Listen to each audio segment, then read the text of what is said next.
conversation focuses on a state that is increasingly central to India's growth narrative, Uttar Pradesh. Now with a GSDP of roughly 25.5 lakh crore in 2023-24 and an 8.9% growth rate, UP has emerged as the second fastest growing large state in the country. Now, today we have the architect who is responsible for much of this push. As the additional CEO of Invest UP, he has been instrumental in spearheading international collaborations and most recently the strategic partnership with Japan in green hydrogen and high-tech infra. With a proven record from urban administration in Mathura to the state's global economic outreach, please join me in welcoming Mr. Shashank Chaudhary, I.A.S. and ACE and CEO of Invest and ACEO of Invest UP as he shares his vision and mission on how Uttar Pradesh is powering India's growth story in conversation with Ashish Parekh.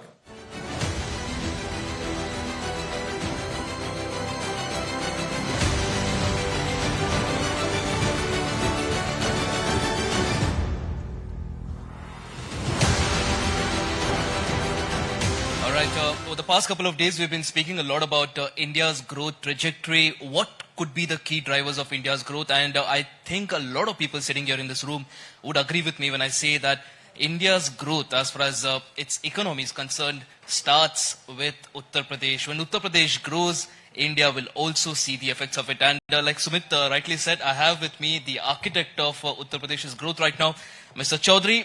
One of the first things we hear about Uttar Pradesh over the past many years, when we spoke about Uttar Pradesh, was its size, its population, and more importantly, the law and order situation. Over the last few years, we've seen a change in perception. There's a lot of talk about the economy.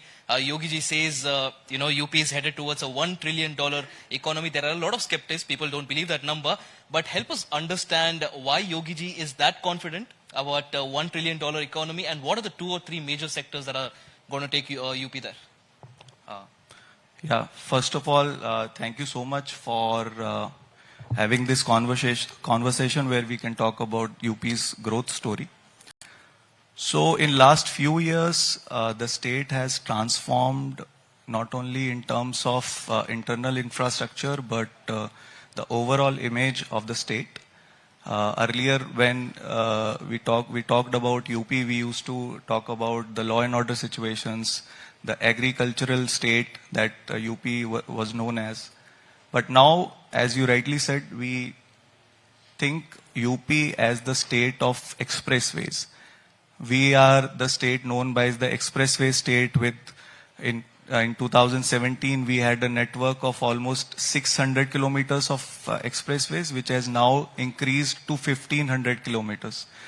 Alone 600 kilometers attributed to Ganga Expressway, which is connecting right from Meerut to Prayagraj, 600 kilometers across the state. It is connecting each and every important urban center of the state.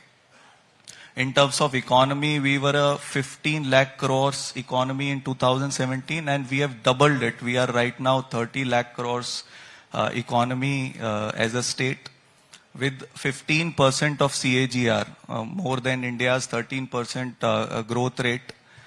We are growing at a much faster rate. I'll give you a very interesting fact. In 2014-15, we used to register almost 600 factories in a year. Last year, we registered almost 3,000 companies in 24-25. And this year, we are aiming to register almost 6,000 factories in a year. This is a number which in itself is the proof that how fast the state is growing.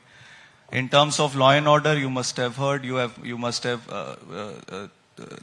heard about the state of Uttar Pradesh, where we were used to be in news about some law and order situation, some crime situation. But right now we are being talked about $1 trillion economy. We are progressively moving towards that direction. When I talk about the investment journey of Uttar Pradesh, we are 55% of India's mobile phones are being manufactured in Uttar Pradesh, in Noida. With companies like Samsung, Vivo, Oppo, we have everything. We are moving in that fast-paced direction towards achieving that aim of our Honorable Chief Minister. Well, you say manufactured, but a lot of people say they're assembled in India. They are not manufactured in India. So how long do you think that road is for India to be a proper, true blue manufacturing hub? Yeah, so we as a manufacturer of mobile phones, as I talked about, we are the second country in the world in terms of manufacturing. So if you talk about a basic thing like chipset we do import, but we are moving in that direction. We have come a long way from a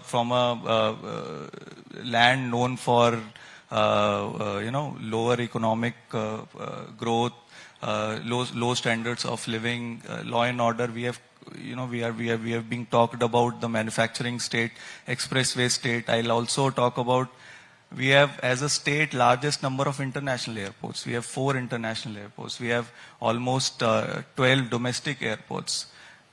Jewar Airport, which is coming up in Uttar Pradesh, it will be inaugurated in next few months. It will be the largest airport in South Asia, and probably it will be the growth engine of North India in the upcoming years. I'm glad you spoke about misconception, because that still exists, especially in certain parts of the country. I was just looking at the numbers, and UP has signed nearly 19,500 MOUs worth 33 lakh crore with a 38% conversion rate, which is good. The problem is people still do not talk about Uttar Pradesh in terms of all these numbers. The numbers somehow get diluted when it comes to law and order. Do you think Uttar Pradesh is lacking in terms of marketing? Because a lot of other states which do not really have such glorious numbers on paper seem to have a perception of being developed, but Uttar Pradesh still doesn't. Yeah, so me sitting here and we are talking about this, I think this answers your question that UP is aggressively now marketing itself as an investment destination. In 2023, we did our Global Investor Summit, in which 33 lakh crores of intents we received, and out of those, almost 12 lakh crores of intents we were able to give land, and out of those, almost 6 lakh crores of investments are already in commercial operations. We are going to plan. We were planning our next groundbreaking ceremony in December, January, this in the upcoming days, and we are going to do groundbreaking for almost 6 lakh crores of further projects. Then we are also planning for a global investor summit next year also. So this is not a normal thing, not a normal journey. We are aggressively into investment promotion. We are aggressively into attracting companies to Uttar Pradesh. This has happened because in last 7 to 8 years, we have done our homework right. In terms of infrastructure, we have developed expressways. In terms of airports, international airports, I talked about. In terms of local investor-friendly ecosystem that we have developed. So UP is the only state with, we have 75 districts where we have in each district one Udyami Mitra. So it is like an investor friend where his sole responsibility is to engage, build a relationship with the investors in the district and handhold their investments right from the stage of intent to commercial operations. UP is the first state to do this kind of project. We are, in terms of ease of doing business, we are achiever state at the national level. We have a single window system of Nivesh Mitra, where you can just register your intent and our team will contact you. Our team will be in constant touch with you. We'll ensure your licenses, NOCs from each department, be it pollution, be it labor, be it fire. We ensure everything at one point, one single point, one window, single window system. We actually not only believe in it, but we also live it every day. As Invest UP, we are the nodal agency for the state single window system. Another thing, as you rightly talked about the population, with a population of almost 25 crore people, you'll be surprised to know that out of those 25 crore people, 56% of the population is in working age population. This number is huge considering the global working age population declining. You talk about South Korea, you talk about Japan, Singapore. So UP is the next destination for investments with advantages in terms of infrastructure, in terms of ease of doing, in terms of manpower. So we have everything for being projected as a good investment state. Well, you spoke about countries like Brazil, you spoke about Japan. The reality is Uttar Pradesh has a larger population than these countries, and people don't really get that context when they talk about Uttar Pradesh. Now, one of the things that people say is that, again, we've called you the architect of the growth in Uttar Pradesh. One of your focus is expressways and the road network as well. How are you ensuring that parts of Uttar Pradesh like Eastern UP, Bundelkhand, all of these places also get an equitable growth, and particularly through expressways? Yeah. So, as I already talked about, we as a state, we believe in doing first our homework right. We as a state believe in first doing the required infrastructure, first building the required infrastructure, so we also have 33 sectoral policies. You talk about manufacturing, textile, electronic manufacturing, semiconductor, startup. We have policy, GCC policy, we have policies to cater each and every sector which requires institutional way of development where investor can be sure of the incentives he is going to get when the investor comes to the state. The expressways, I think, are the core of development in UP. We have so I'll talk about the expressways going right from northwest part of the state to eastern south part of the state. Along those expressway, we have developed 27 nodes, where on these 27 nodes, we have bought land, we have acquired land, and we have made plug-and-play services where the investor can right away get land and then they can set up their factories. If I talk about Bundelkhand, we have 5,000 acres of readily land available there.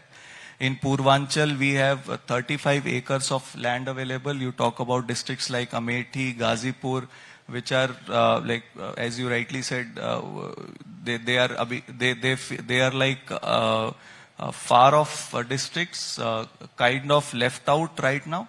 But to ensure that economic development reach those districts, we have planned the industrial land in such a way that we have placed the expressways and land along those express so that the factories come there, the industries can come there and set up their factories there. Yeah. All right. We've spoken a lot about factories. Let's also talk about agriculture, because UP is second to none when it comes to that. As part of UP's diversified agriculture push, what sort of a change do you think farmers will witness over the next 5 years in terms of market access, in terms of income, or value addition overall? Yeah, so as I talked about the industrial development in the state, we have strategically planned these investment regions along the expressways to ensure that the area will witness an overall development.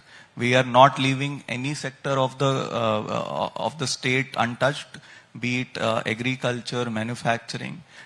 UP as the highest producer of food grains, we are very much focusing on food processing industries, and we are pushing food processing industries in the area of Bundelkhand and Purvanchal region, where the farmers, there is a huge chunk of farmers who require handholding from the state. Also, with the vision of doubling farmers' income, we are very much pushing FPOs, farmers producer organizations, and you will be surprised to know that FPOs of Uttar Pradesh are exporting to other countries also, and we are also bringing them into the ambit of this industrial growth where FPOs can also be connected to the food processing industries and the value chain can be integrated and the fruits of growth can trickle down to farmers as well and also small towns. You spoke about international markets just now, and one of the things that we said in your introduction also was that you personally are very keen on international investments.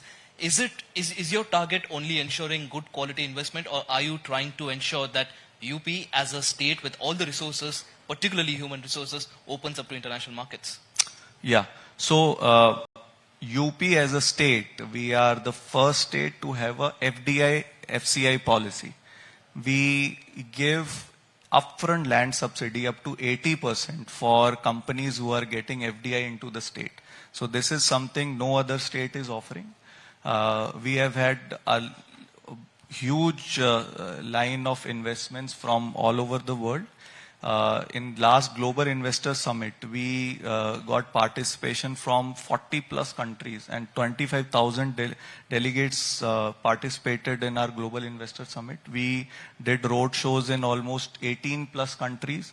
This year also, in 2026, we are planning a Global Investor Summit and we are planning to have an aggressive outreach in all the countries. We have made specific country desks in Invest UP which focuses on these states. These countries are being selected based on some parameters like good political relationships with India, sectors which we can focus on. For example, Germany, France, these countries already have a good defense sector, and UP being one of the leading states in terms of defense industries. Only two states have defense corridors, UP and Tamil Nadu, and UP being the leader in that. We have made these country desks so that we can focus on these countries and specific sectors. We are offering capital subsidies also, GST subsidies, stamp duty exemptions for foreign companies. And we are welcoming foreign companies with an open arm, with red carpet, and we also are projecting and also marketing our upcoming Jewar airport, which is, I think, it will be a game changer for Western UP, where along with that we are planning specific areas in industrial areas, such as we are planning to develop a Japanese city, a Korean city, where we can attract, where these countries can feel that ecosystem which they are comfortable to work in. These companies can come in clusters. One anchor investor can come, anchor industry can come, and all the ancillary industries can develop and set up their production in that particular area. So you're rolling out the red carpet, you're building a Japanese city, Korean cities, and all those plans that you have. But quick follow-up question there. What's your pitch to the investors? When you go to the investors, why UP? Yeah. So three most important things that I spoke up about briefly. Firstly, the infrastructure that we have developed. We have worked really hard in developing that infrastructure. A lot of government. So being a state, as a government, we need to decide in which sector we have to invest. So as you rightly said, and we have a large population, we have to run the social sector schemes also, we have to invest in health also, we have to invest in education also. Then the hard decision comes. So we made that hard decision to invest in expressways, airports, rail network. We are the first state to have a rapid rail system right from Delhi to Meerut. We have invested in inland waterway systems. We have invested in road and rail networks. So the preparations we have done. Now we have a good infrastructure that we can offer to the investors. Secondly, policies. The government is very much clear about institutionalizing and formalizing and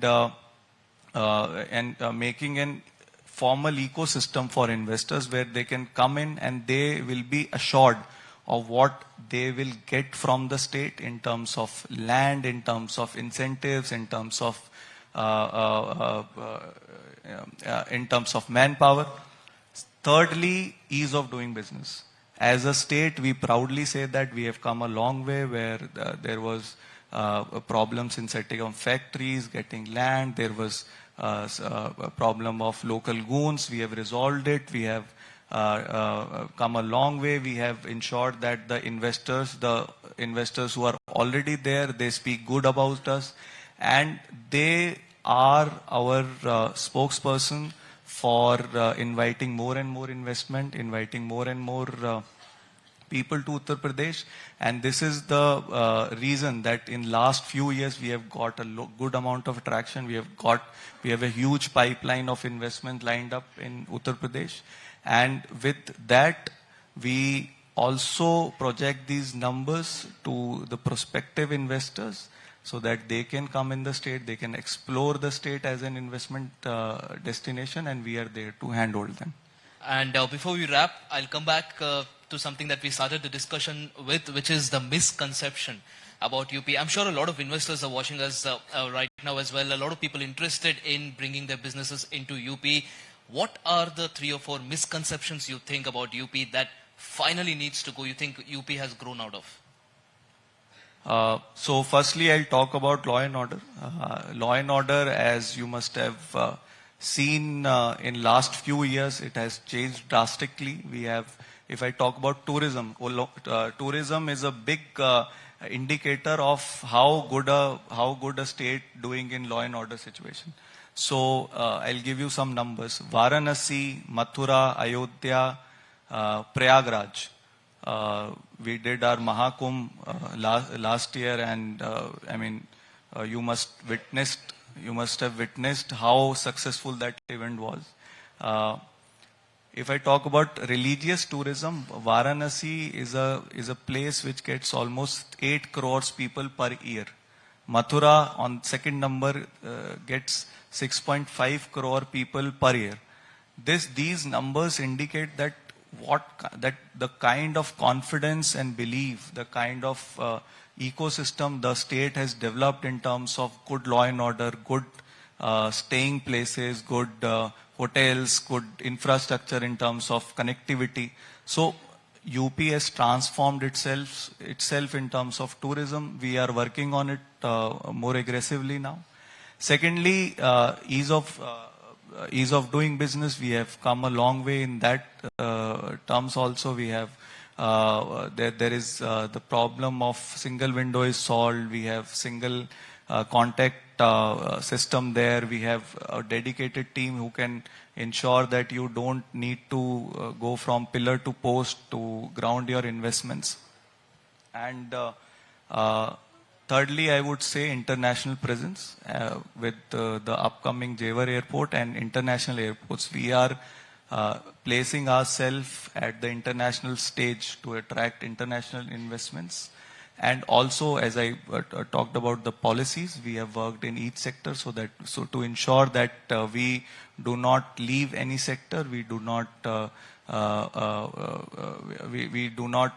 miss out on any sector. Yeah. And again, just an additional question there. When women are not safe traveling to their offices, when women don't feel comfortable traveling to offices, economic growth and industries coming in, that also hits a ceiling.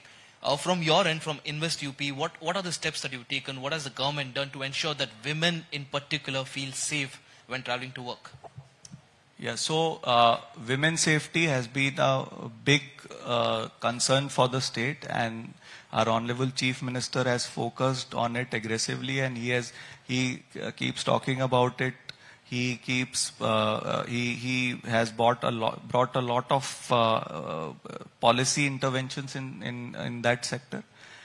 We have Mahila Thanas in each district specifically to ensure that all the women-related complaints go there. The entire the manpower deployed in those thanas are only females, so that the females feel the complainants feel that kind of comfort going there. Also, we have decriminalized a lot of sections from a lot of acts where there are problems with women-related crimes. Also, we have increased the number of hours and the number of industries where women workers can work. In that terms, we have liberalized and institutionalized and also ensured that women worker feels safe in working in those industries. Also, interventions like creches and women safety rooms are being mandated in industries, in factories. Labor laws has been liberalized to attract women workforce, and there have been dedicated teams, Dial 100 team, 911, all these teams are being deployed in the districts and especially in industrial areas, so that women's safety can be taken care of. And we need to end this conversation on this particular note. This is a personal question that I have. I feel religious tourism has a massive market in a state like UP. Do you truly believe that this is a market that hasn't been tapped into? How much do you think infrastructure is a barrier? Because we've seen what happened with the Mahakumbh, like you said, you know, the way it was handled, it was appreciated across the world. Do you think better infrastructure will ensure that tourism benefits, and at the end of the day, it's the state that benefits? Yeah, definitely. I myself had the opportunity to serve in one of the most religious places in the country, Mathura, Vrindavan, and I could make out that tourism is one thing that can actually bring that economic growth that we all talk about. It will be one of the one of the steering sector in achieving $1 trillion economy. In Mathura, Ayodhya, Varanasi, we are we have attracted a lot of 5-star hotels, a lot of good restaurants, staying places. We are developing ways to wonder parks. We are developing attraction other than temples, so that once people plan to visit, for example, they plan to visit Mathura, they have an itinerary of 3-4 days, so that they can go, stay back, stay in the hotels, spend money, explore the culture. And all these things, when combined together, they can bring about the change in terms of economic and social change that we talk about. Any particular corridors that you're focusing on? We actually saw a presentation yesterday from your CEO, and he spoke a lot about, you know, the corridors that are also being built. Yeah, so I just spoke about the corridors. So we have 27 districts. We are developing these industrial corridors. In 6 districts, we have developed defense corridors. These are in terms of industrial development. Also corridors we have in terms of tourism. We are working on Buddhist circuits. We are working on Rama circuit and Krishna circuit.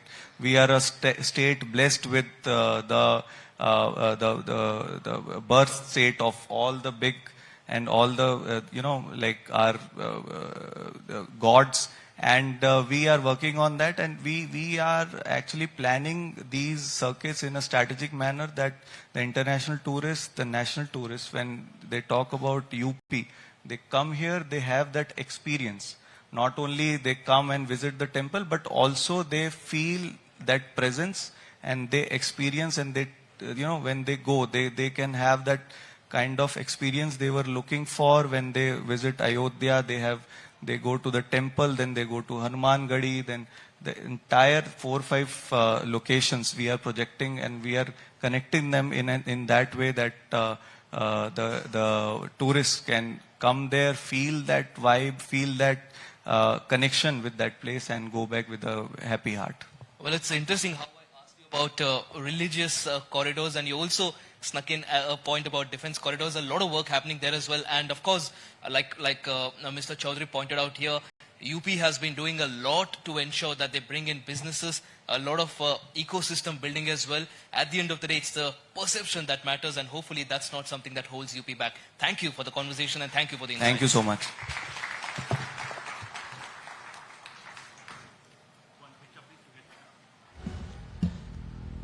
Well, thank you for that, Mr. Chaudhary and Ashish, for an enlightening session on Uttar Pradesh.